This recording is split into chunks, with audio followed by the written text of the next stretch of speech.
Colossi of Memnon. Those giant seated statues. Yeah, two immense statues of him, each about 60 feet high, weighing around 720 tons.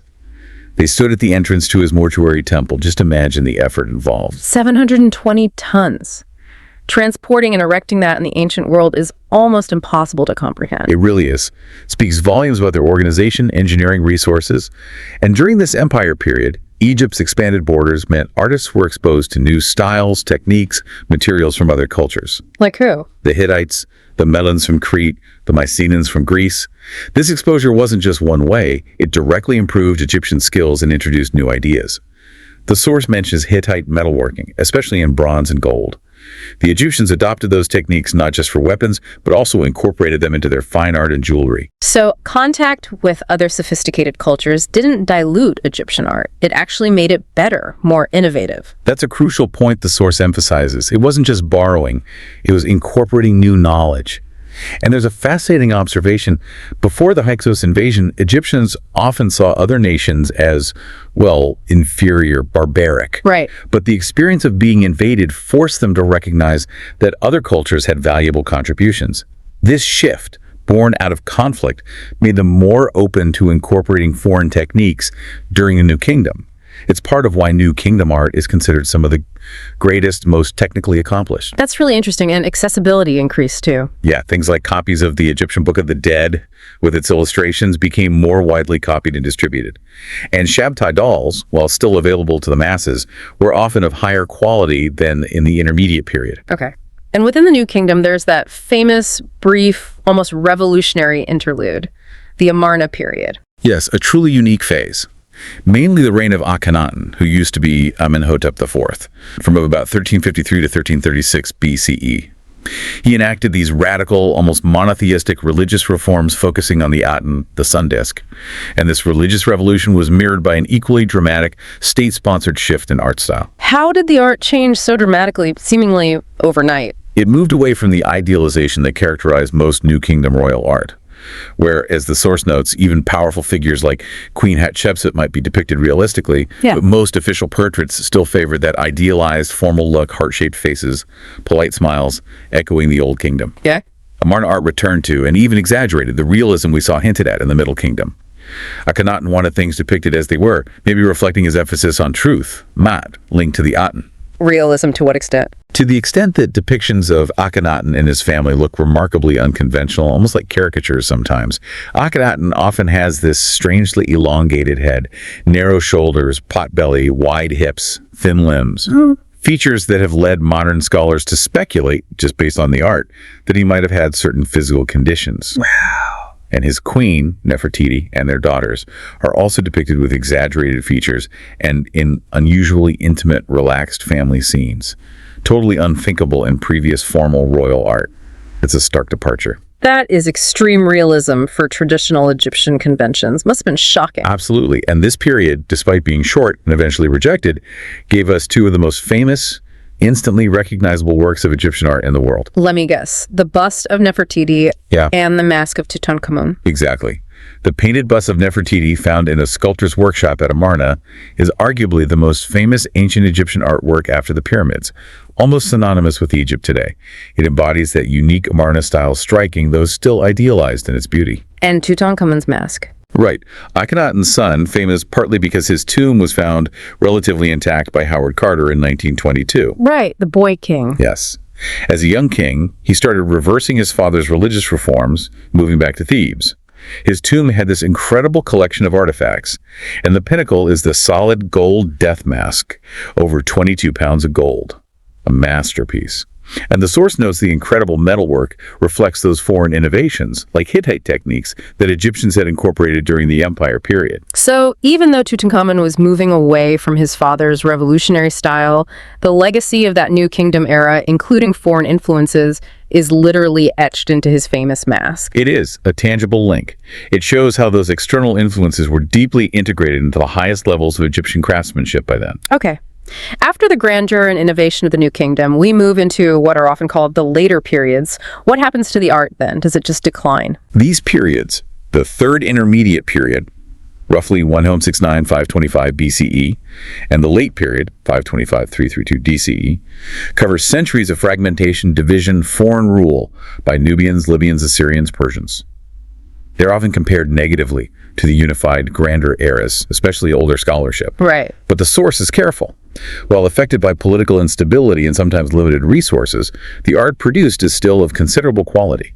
It represents a continuation and adaptation of Egyptian traditions. So not a dark age, but maybe an era of navigating complexity? Precisely. It was an era where, as the Egyptologist David P. Silverman is quoted, the art reflects the opposing forces of tradition and change. How so? You see different rulers trying to legitimize themselves by consciously reviving older styles. Kushite rulers from Nubia, who conquered Egypt as the 25th dynasty, actively copied Old Kingdom art and architecture to link themselves to that ancient power. Borrowing legitimacy. Exactly.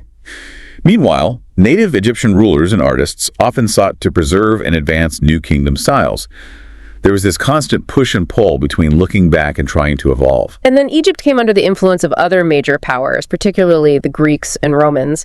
How did Egyptian art respond to those foreign influences? This is where you see fascinating blending. When the Persians conquered Egypt in 525 BCE, they actually had considerable respect for Egyptian culture.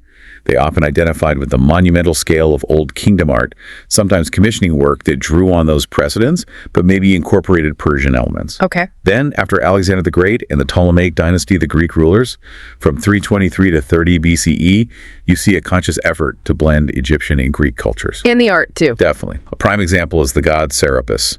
He was promoted by the Ptolemies, and his iconography was a deliberate blend of Egyptian gods like Osiris and Apis, with Greek gods like Zeus, Hades, Asclepius. Art depicting Serapis combined elements from both traditions. A deliberate cultural fusion to unify a diverse population. Exactly. And Roman Egypt, after Cleopatra's defeat in 30 BCE, lasting for centuries, largely followed this model. Roman patrons drew on older Egyptian themes and techniques, adapting Egyptian gods to Roman understanding and artistic styles. You see tomb paintings from Roman Egypt, for instance. They're distinctly Roman in painting style, but they often still follow those underlying Old Kingdom ideas about the function of art in the tomb, ensuring the deceased well-being. The forms changed, techniques adapted, but the underlying function often remained Egyptian. It truly is incredible how those core principles, function, symbolism, representing an ordered world endured through invasions, dynastic changes, mixing with foreign cultures for literally thousands of years. It really is a testament to the strength of those foundational ideas. And the source makes a powerful point about the legacy of this long tradition. The art of these later periods, Ptolemaic and Roman, blending Egyptian, Greek, and later Byzantine elements, that was the form of Egyptian art most accessible to Europeans for over 1,000 years. So it influenced European art. Yes, it influenced European understanding, technique, style during late antiquity, the Middle Ages. For well over a millennium, Egyptian motifs, symbols, structural ideas occasionally appeared or were referenced. A direct line filtered through those later periods into European art history. Yes, and then where it gets really interesting is the connection the source draws to modern art. Modern art, as in the radical breaks of the late 19th, early 20th centuries, Picasso, Cubism. That feels like a massive leap from ancient Egypt. It does, doesn't it? But the source makes a compelling argument. It suggests that the long adherence to tradition in Western art, which had roots partly in classical principles influenced by Egypt, was finally and dramatically broken by movements like the Futurists, Cubism, modern art, Picasso, Matisse, Duchamp, others. Okay, how does ancient Egyptian art connect to that specific, seemingly revolutionary break? Modern art, as the source describes it, was trying to force audiences to see traditional subjects, a portrait, a landscape, in a completely new light. Artists deliberately distorted perspective, broke down forms, used non-traditional compositions, challenging viewers' preconceptions, breaking decisively from past styles, from traditional ways of representing reality. Right, a radical departure. But here's the key insight, the aha moment. This breaking wasn't happening in a vacuum.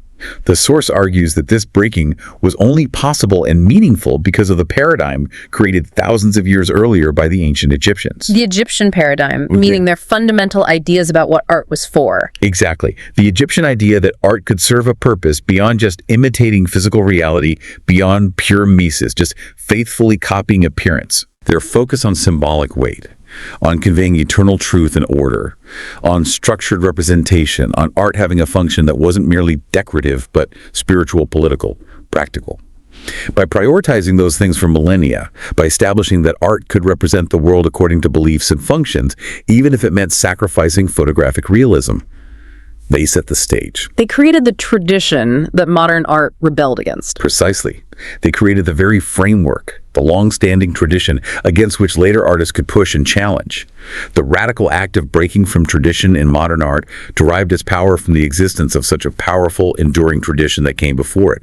A tradition whose roots, the source suggests, trace back to those foundational principles of Egyptian art. Wow. So the strict conventions and symbolic focus of Egyptian art, their willingness to prioritize function over fleeting appearances.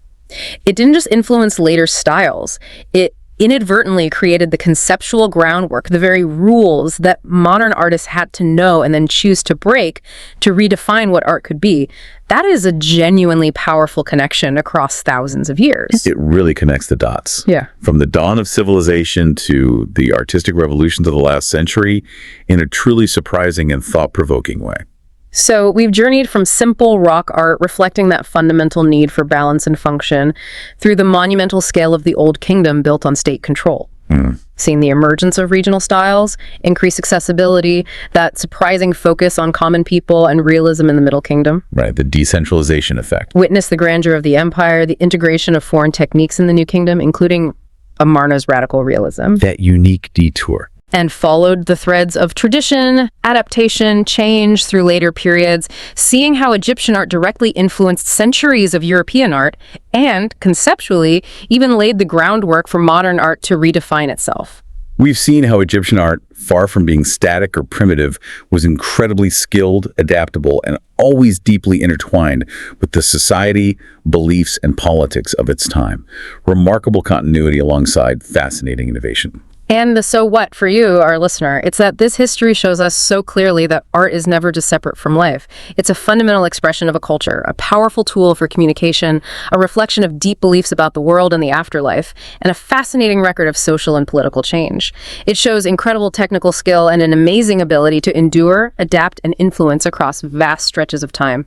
And here's something to maybe ponder as you wrap up this deep dive. Think about that ancient Egyptian insistence on art serving a specific function, having a job beyond just looking good. In our world today, where images are everywhere, where art can be anything from a billboard ad to a digital installation to a functional design, does the ancient Egyptian focus on the purpose art serves, rather than just how it looks, offer a different, maybe valuable way to think about creativity and its role in our own lives and society? Or perhaps consider that tension we saw between the uniform state-controlled art of the Old Kingdom and the flourishing of regional styles and accessibility in the First Intermediate period. Does that dynamic mirror tensions we see in creative fields today? Between, say, the influence of large institutions, major markets, global trends, versus the emergence and value of independent artistic voices, localized creative scenes. Think about that ancient push and pull as you go about your day.